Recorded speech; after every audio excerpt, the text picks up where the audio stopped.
So piggybacking on this last video, verses 17 through 20, I'm going to read for you because, again, it's one full sentence. It says, "And he came," Jesus came, "and preached peace to you who are far away, the Gentiles, and peace to those who were near, the Jews."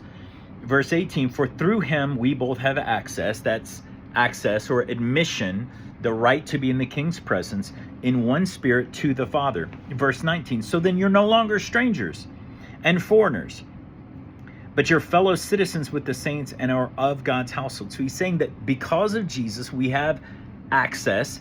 That means Gentiles are no longer strangers and foreigners and aliens and outcasts. The word foreigner is paroikos, which means that you were living nearby, but you weren't a citizen.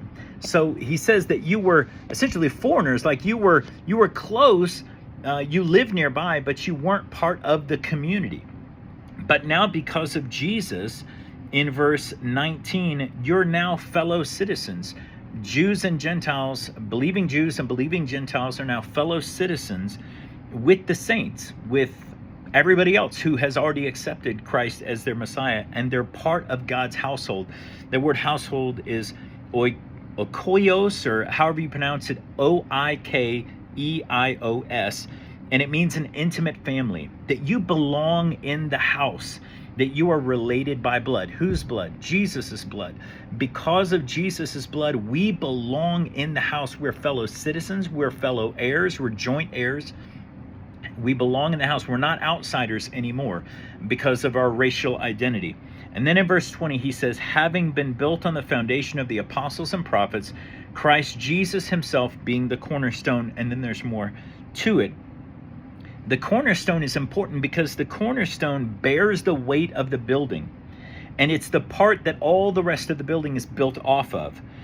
Thayer's Greek lexicon says, "For as the cornerstone holds together two walls, so Christ joins us together as Christians into one body dedicated to God, those who were formerly Jews and Gentiles." So racial ethnicity is out the window. It doesn't really matter that much because we are one body. We're fellow citizens. We're part of God's household. We belong. We're family now, having been built on the foundation of the apostles and prophets, those who preached the gospel to us, those who were sent in the world and shared the message of the gospel of Jesus Christ, that he's the cornerstone. He's what everything is built upon.